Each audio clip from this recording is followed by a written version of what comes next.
Welcome to the newest episode of Beyond the Fame with Jason Fraley. I'm your host, Jason Fraley, picking the brains of the top filmmakers, musicians, and artists of our time. Slaughter rocks Hollywood Casino at Charlestown Races in West Virginia on Friday night in a double bill with Great White. I spoke to frontman Mark Slaughter about the band's biggest hits from Up All Night to Fly to the Angels, as well as discovering future Hollywood blockbuster director Michael Bay and their music videos. Hey, Mark Slaughter of Slaughter. Hey, thanks so much for joining us on WTOP in DC.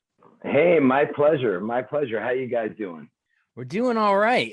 Just to remind our audiences, we're talking because Slaughter is going to be playing, well, with Great White as a double bill of these great 80s bands, these rockers. It's going to be coming to the Hollywood Casino at Charlestown Races in West Virginia on Friday, March 18th. How cool is it to be touring with those guys? Is this something where you guys are both on the road together for every stop or just for us?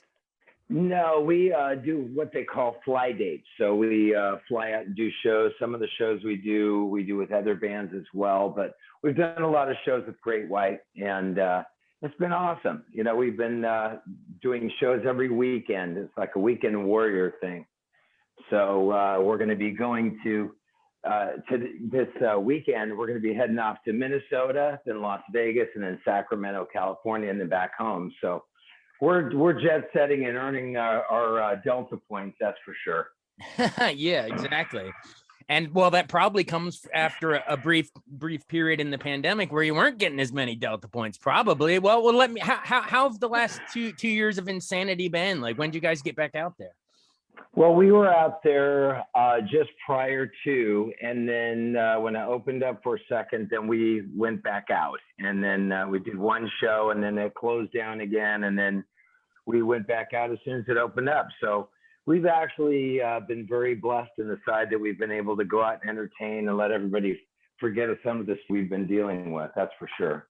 Yeah, we need some live music for sure. And you're right. It seems like every couple of weeks it's like, oh, things are opening up and now we're back closed back. It's like hard to keep track after a while, but I'm glad you guys are bringing the music to the folks. Well, you know what?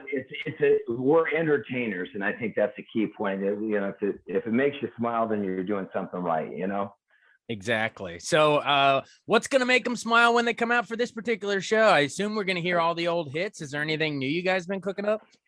No, we're to be honest with you, we just stay right to the nostalgia-based stuff right now.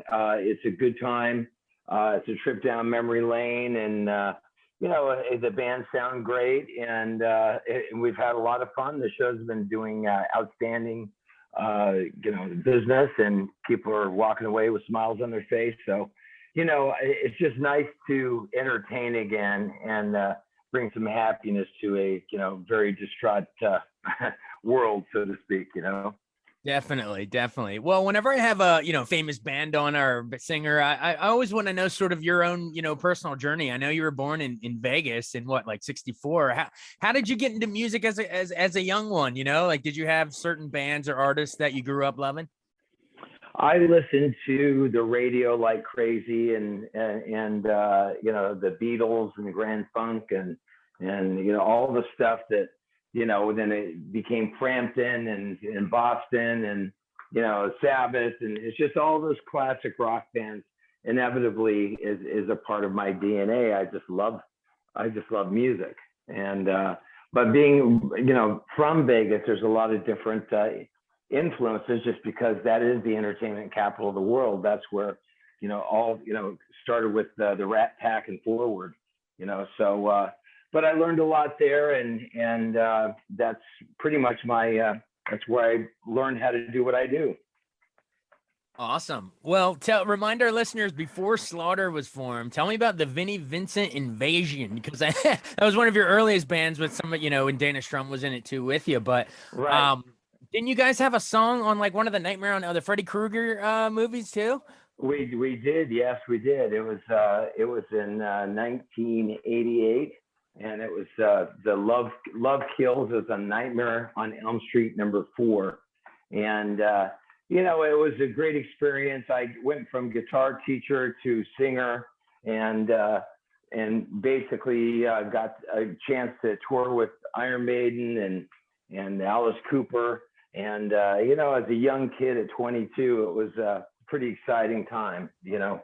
And, but it was, I love being able to, reminisce in the fact of being a part of all that.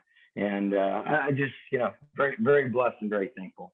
Well, yeah, I mean, if you think about it, Vinnie Vincent was, a former Kiss guitarist, and then all the names you just dropped that you got to play with and tour with. I mean, it's nostalgia overload right now. Our listeners are gonna love it if they grew up on all these bands. Yeah, yeah.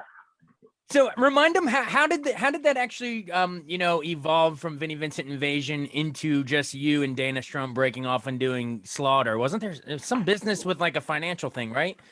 No, it was Dana and I, Vinny had a different vision than we did. And everybody's entitled to how they think that they want their music to be. And we wanted to just, it wasn't a talent show. It was just about making music and being the guys next door and not doing the glam thing that, Vinny was very hot on. And, we just went off. The record label picked up my leading member agreement, and from that point forward, we started the band, and our very first show was in Lubbock, Texas with Kiss. And we had a gold record when we came off the stage. So, it was a lot of hard work and a lot of good times. We love what we do. Oh, absolutely. And you guys didn't waste any time, like you're saying. That first album right out of the gate, Slaughter's first album, Stick It To You, was massive. I mean, that thing sold like, I don't know, multi-platinum, and it was a big deal. Tell me about, if you don't mind, remind me about the creation of Up All Night, Sleep All Day. Everyone can remember that as they can finish that line when you say Up All Night. They want to say Sleep All Day. Exactly. How'd you guys create that one? You co-wrote it. Yeah, absolutely. It's a theme song. Being from Las Vegas is what you do. You end up turning your clock around completely. There are no clocks in the casinos there, so it's one of those things that that I think that was kind of the vibe of the whole band. And when we did our video, we ended up getting a new coming video director. His name was Michael Bay. So you might have heard of him. You might have heard of him. So that was his first start in the entertainment side of it, and he certainly got it. And it was a winning team, and those visions are still in my head to this day. Oh, that's just great. That's great. Yeah, it's wild to think that 5 years before Michael Bay does his Bad Boys debut, or he did The Rock and Armageddon, all those movies after that. But you guys had him first. Could you see the talent? We did. Could you see the talent early? Yeah, we looked at a lot of directors' reels, and I just said, I want like a beer commercial. I want the sexiness and the girls and the nightlife and the whole trip. And he got it. He definitely had done some of the beer commercials and that stuff. So we're like, well, this guy gets it. Why don't we just hire him? And that's how it went. Awesome. And then, of course, that was the biggest one. But Fly to the Angels was also a favorite of a lot of people. What inspired you guys to write that one? What was that one about? Yeah, it's about when you lose somebody. We all lose somebody sometime in our life. And it's about letting go and moving on with your life, and keeping their spirit alive in what you do. And that's ultimately that's what the song is about. And again, all these songs will be played when we're out there in West Virginia, and these are the hits. This is where we came from. This is what we still do and what we love to do. Absolutely. Well, do you have time for one more? Because I know people that you mentioned Michael Bay movies. Bill and Ted's Bogus Journey had a song on it too. There you go. Shout it out. I don't know if it ever really it charted as high as the other ones. It was on the rock charts, I think. But talk about the creation of that one. Well, we were on the road with Kiss at the time, and they said, hey, Jimmy Iovine, who's the label exec over at Interscope, reached out to us and said, hey, can you write a song for this movie? And we said, absolutely. So Dana and I went into a little room at a Days Inn hotel and basically wrote the idea. And then we stopped 1 week later in where was it? It was in Vancouver, Canada. and we ended up tracking the song, and we were on tour the whole time we were doing it. So it was pretty crazy. You know, it happened pretty quick, and we threw it out there. And by the time we came off the road, that's when the song was really, you know, kicking in. Awesome. Well, you know, Real Love, there's been so many. We'd be here all day if we went through all of them. But I actually, before we run, I wanted to just have you dish on your cohort there, Dana Strum, because he actually is, you know, we're a DC radio station. He was born in DC. So Absolutely. how did you guys actually meet? And does he ever talk fondly of, you know, back here in the nation's capital? Yeah, absolutely. Well, his father was a microbiologist. His mother was a teacher, and they came from that area. And that's, you know, he loves it. He every time we go through, he goes, "Well, I can't believe we're up here."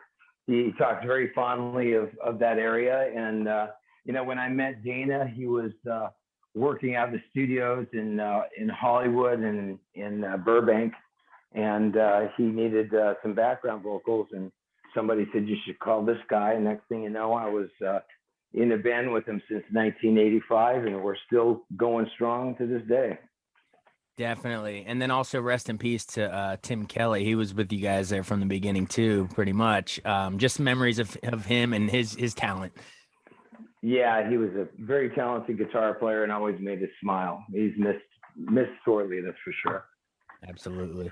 Well, all right. Well, I appreciate you joining us. I know you're a busy guy, so we'll let you bounce, but want to remind everyone that Slaughter's coming with Great White to Hollywood Casino and Charlestown races on Friday, March 18th. I guess final seconds. Why should they come on out? Speak directly to the listeners, whether, you know, why should they come on out for all the nostalgic vibes?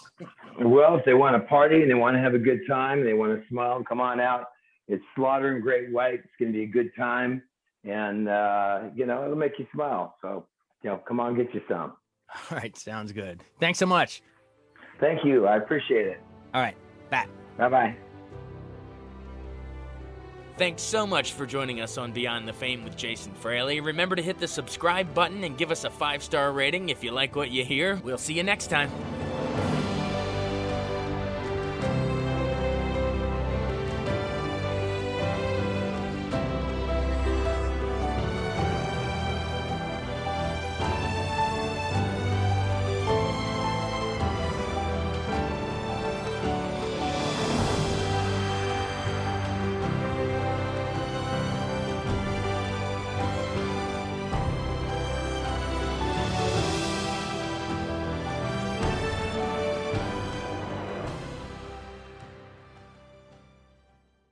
I wanted to take a second to tell you about an app I really enjoy. Living in the DC area is great, and Podcast DC gathers all of the local shows that I like all in one local app. Health, sports, local news, politics, and so much more. Podcast DC is the new local app with hundreds of DC area podcasts to choose from. I can earn exciting rewards just for listening and share the podcasts I love instantly. Available in the App Store or in Google Play, listen local with Podcast DC.